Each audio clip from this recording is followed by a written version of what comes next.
विकासाचा अर्थ करून आम्ही कामं करतोय। प्रत्येक प्रभागामध्ये शिवसेनेचे आमचे शिलेदार कामं करतात आणि तुम्ही मात्र आयत्या वेळेवर नागोबा सारखे या ठिकाणी निवडणुका लागल्यानंतर कामासाठी आपण या ठिकाणी लोकांसमोर येत आहेत।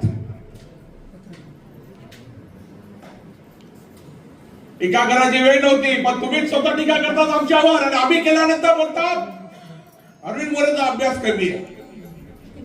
अरे अभ्यास कमी असता तर हा हिरा भेटला असता का तुम्हाला भोट उगल्यासारखा?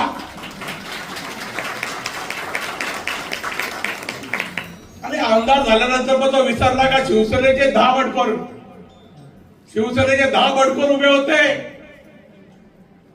आमच्या उमेदवाराच्या विरोधामध्ये। त्यामुळे तुला आमदारकीची झालर जी आहे ती घराला भेटली, याचा विसर कधी तू पडून देऊ नको असं या ठिकाणी जाहीर राहून या ठिकाणी करायचं करतो।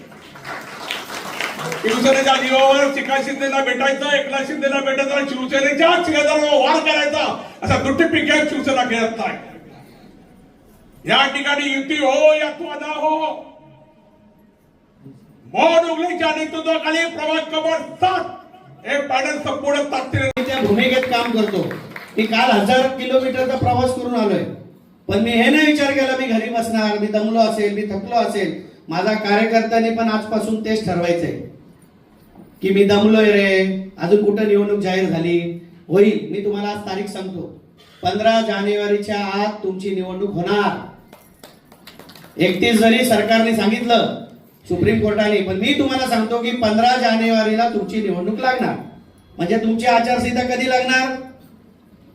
13 जानेवारीच्या 13 डिसेंबरच्या 28 दिवसाची कालची जी प्रेस झाली निवडणूक आयोगाची, नगरपालिका नगर परिषद 28 दिवस त्यांना आचारसंहिता आहे, हे तुम्ही समजून घ्या। म्हणजे दिवस दिवसेंदिवस कमी होत चालले। फॉर्म भरायला आणि त्याला चिन्ह मिळायला फक्त तुम्हाला 7 ते 8 दिवसच मिळत आहेत आणि तेवढ्या वेळात तुम्हाला 4 वार्ड फिरायचे। मी माझ्या